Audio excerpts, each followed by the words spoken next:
मेरा खुद का जो है 12 लाख है 12 लाख और लोगों का मैंने निवेश कर रखा है, टोटल मिला के 23 लाख है, 23।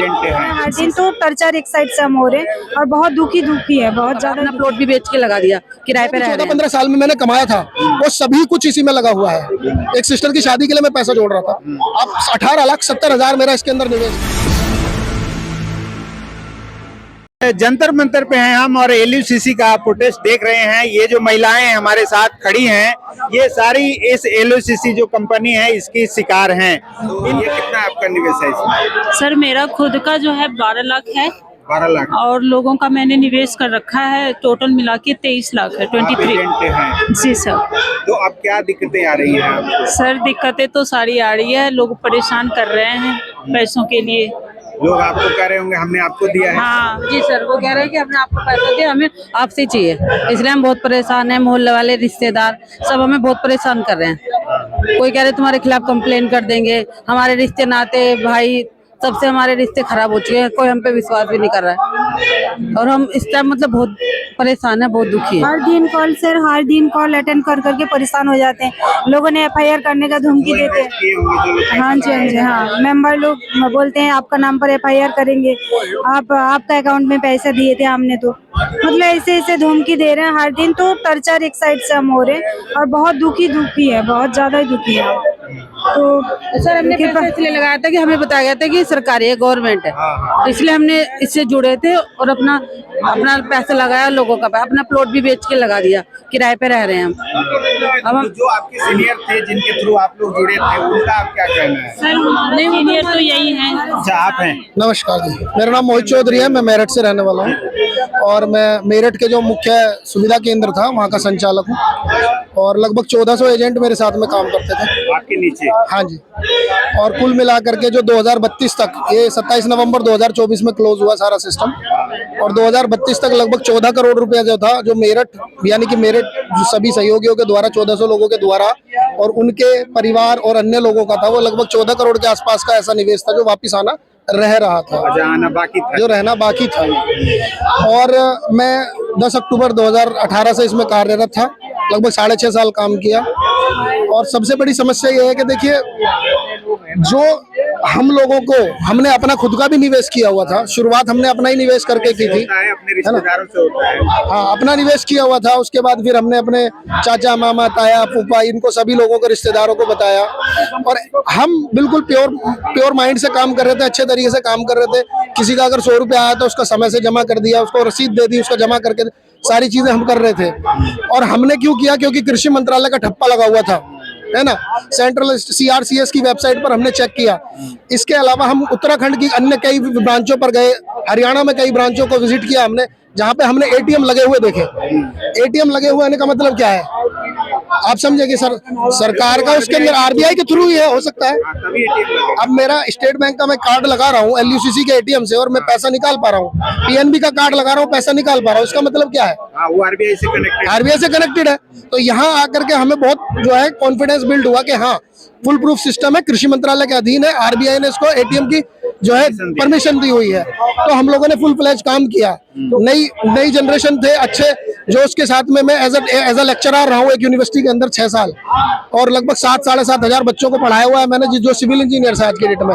वहां से जी, मैं हापुड़ पिलखवा बाईपास पे एक यूनिवर्सिटी वहां पे रहा। वहां से फिर मैं इस सिस्टम के अंदर जब आया और सारी चीजें हमने देखी, उसके बाद फिर हमने काम किया। जब हमने ATM देखा, कृषि मंत्रालय का ठप्पा देखा और CRCS की जो वेबसाइट है वहां पर चेकआउट किया, उसके बाद हमने काम करना इसके अंदर शुरू किया। सीनियर्स ने हमें मोटिवेट भी किया, हम भी जगह जगह जाते रहे, सारी चीजें हमें क्लियर होती रही। और कहीं ना कहीं ये कि भाई आप अच्छा करेंगे तो आपका परिवार का स्तर बढ़ेगा, गाड़ी घोड़े होंगे, आप अपने परिवार के लिए अच्छा कर पाएंगे। और कहीं ना कहीं हर किसी, बहुत सारी महिलाएं, मेरे ग्रुप में बहुत सारी महिलाएं हैं जिन्होंने अपना खुद का घर से जो भी जेब खर्च था, कैसे कैसे करके अपने बच्चों का पेट काट करके उन्होंने पैसा जोड़ा और वो छोटा 200, 500, 1000 का खर्च जोड़ करके। और ऐसी भी महिला है जिन्होंने झाड़ू पोछा लगाने के बाद फिर इसमें पैसा जमा किया है। तो वो सिर्फ और सिर्फ उसका कारण क्या था? हम लोग भी कॉन्फिडेंस से क्यों कह पाते थे? कृषि मंत्रालय का ठप्पा और ATM RBI के कारण।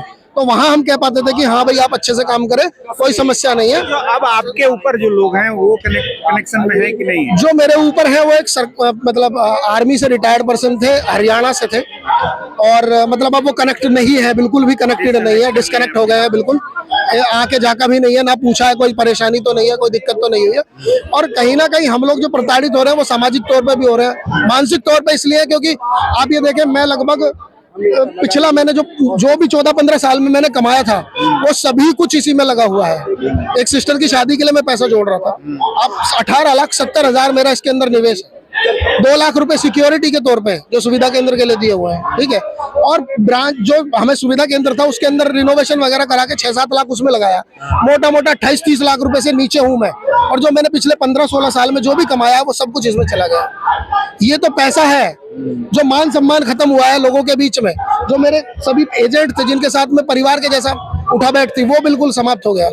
इसके अलावा जो हमारे पारिवारिक संबंध थे, चाचा मामा ताया सब, मतलब आप समझ लीजिए कि मानसिक तौर पे हर दिन एक नया स्ट्रगल है, और अपने आप को संभाल पाना ही बहुत बुरा, मतलब अगर कोई संभाल पा रहा है तो मानसिक तौर पे वो बहुत ज्यादा अपने आप को संभाल रहा है तब जा करके, नहीं तो बहुत से लोगों ने फांसी तक लगा ली है। सोल्यूशन तो खैर नहीं है, लेकिन में जो लिक्विडेटर हैं जो ज्वाइन हुए हैं मार्च में 2025 में हुए हैं, वो भी कुछ कार्रवाई नहीं कर रहे हैं सर।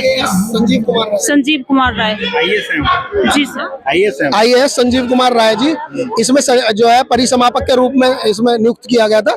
3 मार्च 2025 में उनकी नियुक्ति हुई थी। 3 मार्च 2026 अब पूरा 1 साल हो चुका है। बार बार हम जाते हैं क्योंकि मेरठ में ही है वो, उनका जो कार्यालय है वो मेरठ में ही है, मंडल कार्यालय। तो हाँ, डिविजनल ऑफिस वहीं पर है। हम कम से कम 40-45 बार उनके पास जा चुके हैं पूरे 1 साल के अंदर। तो कभी 15 दिन के बाद आइएगा, मैंने ये डिटेल्स आगे फॉरवर्ड की है, ये डिटेल्स फॉरवर्ड की है, पत्र डाला है, अभी ये नहीं आ रहा है, वो नहीं आ रहा है। उनका कहना है कि अभी मुझे सेंट्रल रजिस्ट्रार की तरफ से ही कुछ नहीं भेजा गया है। इवन उन्होंने तो यहाँ तक कहा कि भाई मुझे तो आज तक लोगो ही नहीं पता LUCC का लोगो कैसा, ठीक है। उसके बाद फिर हम लोगों ने उनको पूरी फाइल बना करके, जो हमारी ऑडिट रिपोर्ट्स थी, ब्रांच का ऑडिट होता था, इंटरनल कराते थे या कैसे होता था, वो सभी चीजें, इसके अलावा सभी दस्तावेज जो हमारे पास उपलब्ध थे, है ना, रजिस्ट्रेशन का और सभी सब कुछ, वो हमने उनको उपलब्ध कराया ताकि एटलीस्ट उनके पास जैसा कि वो कह रहे थे हमसे, कुछ तो सूचना उनके पास में मिले, ठीक है। चलिए, आप लोग लगातार प्रोटेस्ट कर रहे हैं, तो अब आगे का क्या लग रहा है, क्या उम्मीद है आप लोगों को? देखिए सर, उम्मीद है तभी यहाँ खड़े हैं और सरकार पर भरोसा है, इसी वजह से अपनी आवाज को उन तक पहुँचाना चाहते हैं। आप उत्तर प्रदेश से आते हैं, उत्तर प्रदेश में अभी चुनाव है जी, और वहाँ का जो प्रशासन है, जोगी जी हैं, कभी आपने मिलने की कोशिश की? बिल्कुल मिलने की कोशिश की है। उनके निवास पर जाकर के हमने अपने एक सहयोगी हैं जो कि योगाचार्य हैं, आशीष शर्मा जी हैं, और योगा में काफी प्रतिष्ठित रहे हैं, वर्ल्ड रिकॉर्ड्स है उनके नाम पर। उनके माध्यम से हमने उनके निवास पर पहुंच करके और अपना सभी डॉक्यूमेंट्स वगैरह सब कुछ जमा कराया है, पर्सनली गए हैं वहां तक भी। यानी कि ऐसा नहीं है कि हमने कहीं तक कोशिश नहीं की। हम लोगों ने राष्ट्रपति भवन में जाकर के भी अपना शुरुआत में ही, जब ये हुआ 27 नवंबर 2024 में, लगभग फरवरी में हम लोगों ने जाकर के राष्ट्रपति भवन में ज्ञापन दिया, और क्या नाम है, अमित शाह जी के कार्यालय पर भी दिया, प्रधानमंत्री कार्यालय पर भी दिया। यानी कि हम अपनी तरफ से भरपूर कोशिश कर रहे हैं, लेकिन कहीं से भी हमें किसी भी प्रकार का कोई भी ऐसा नहीं दिख रहा है कि कुछ रिजल्ट निकल करके आ रहा हो। चलिए, तो अब आगे क्या मैसेज देना चाहेंगे आप? अभी हम ये सिर्फ यही मैसेज देना चाहेंगे कि जो भी उच्च अधिकारी हैं वो इसमें संज्ञान लें, और जो जनता परेशान है इनकी जिम्मेदारी कहीं ना कहीं, क्योंकि मंत्रालय के अधीन है, सहकारिता मंत्रालय को देखने वाले हमारे जो गृह मंत्री जी हैं, कहीं ना कहीं वो इसमें संज्ञान ले और इसको देखें, जल्द से जल्द सभी लोगों के जांच करके जो भी इसमें अपराधी हैं उनको अंदर करें और लोगों का पैसा दिलवाएं। क्योंकि हम मानसिक तौर पे और शारीरिक तौर पर तो ऑब्वियसली जो हमारा जो भी हमने जीवन में आज तक कमाया था, चाहे वो हमारा पारिवारिक संबंध थे और जो भी है, सभी हम बिल्कुल नष्ट हो चुका है। और पैसा और प्रतिष्ठा बिल्कुल हमारी, बिल्कुल मान सम्मान बिल्कुल भंग हो चुका है हम लोगों को। चलिए, आप नाम क्या था? मेरा नाम मोहित चौधरी है, मेरठ का रहने वाला हूँ मैं। चलिए, तो मोहित जी को आपने सुना, तो आप लोग और कुछ कहेंगे? बस सर यही रिक्वेस्ट है कि जल्द से जल्द कुछ हो, हमारा सॉल्यूशन निकले कुछ। क्योंकि बहुत ज़्यादा परेशान है हम। बस टाइम पे मिलना चाहिए, बस हम तो यही कह रहे हैं कि अगर हमारे हम लोगों को बाहर निकलना मुश्किल हो गया है सर। हम लोग मतलब अब रास्ते चेंज कर करके निकलते हैं कि क्या कहते हैं, हम जवाब क्या दें उनको, क्योंकि अब 6 महीने से भी यही बोला जा रहा है कि आवेदन होएगा, मगर आवेदन अभी तक हुआ नहीं है। हम लोग उसके चक्कर में भी हम लोग वही चीजें सुन रहे हैं कि आप लोग ये बोल रहे हो कि 6 महीने से आवेदन हो रहा है, कब हो रहा है तुम्हारा आवेदन। यही चीजें हम लोगों को सुनने को मिलती है। बार-बार एजेंट को काफी सारा सुनने को मिल रहा है, धमकियां दे रहे हैं एजेंट को। हाँ, एजेंट लगाया, परेशान भी एजेंट दिए। हाँ जी सर, इसलिए हम सरकार से करते हैं कि हमारा जल्दी से जल्दी पैसा वापस करा दे, बहुत परेशान है, बहुत ज्यादा। सर मेन चीज है क्या कि सरकार के नाम पे लेडीजों को मूर्ख बनाया गया है। मतलब ये सहकारिता मंत्रालय में रजिस्टर्ड है, सब कुछ ऐप पे क्लियर दिखाया गया, तो एक बिलीव सिस्टम आया कि हाँ चलो हाँ रजिस्टर है, तो लिक्विडेटर भी अपॉइंट किया गया है सर। तो इसका मतलब है कि सरकार की नॉलेज में है, जब है तो इतनी लापरवाही क्यों? मेरे मतलब समझ में नहीं आता है कि इतनी लेडीज परेशान है। नहीं तो महिलाएं दबाव, अब यूपी में चुनाव है, महिलाएं कहाँ जाएंगी फिर, क्या करेंगी? सर अब के समय ये आवाज उठाएंगे कि हाँ अगर हमारा पैसा मिलेगा तो हम वोट देंगे।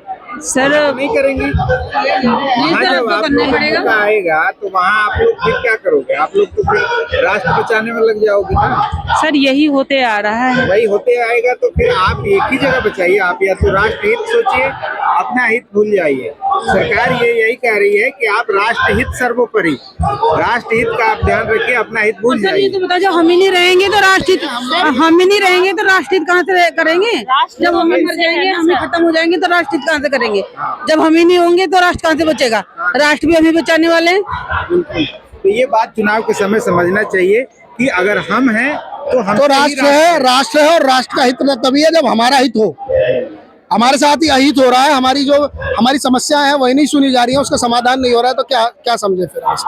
चलिए, तो ये आपने तमाम लोगों को सुना, और ये सभी गरीब मजदूर और ऐसे वर्ग से ये लोग आ रहे हैं जहां से एक एक पैसे की कमाई करके इन्होंने इकट्ठा करके उसमें लगाया। आज वो कंपनी गायब है और अब ये लोग दर दर भटक रहे हैं। इस गर्मी में, जाड़े में, बरसात में ये लोग ऐसे ही घूम रहे हैं, कोई आवाज नहीं सुन रहा है। आपने बताया कि यहाँ जो भी हो रहा है वो कैमरे में देख रहे हैं, मतलब रिकॉर्ड है ना सर।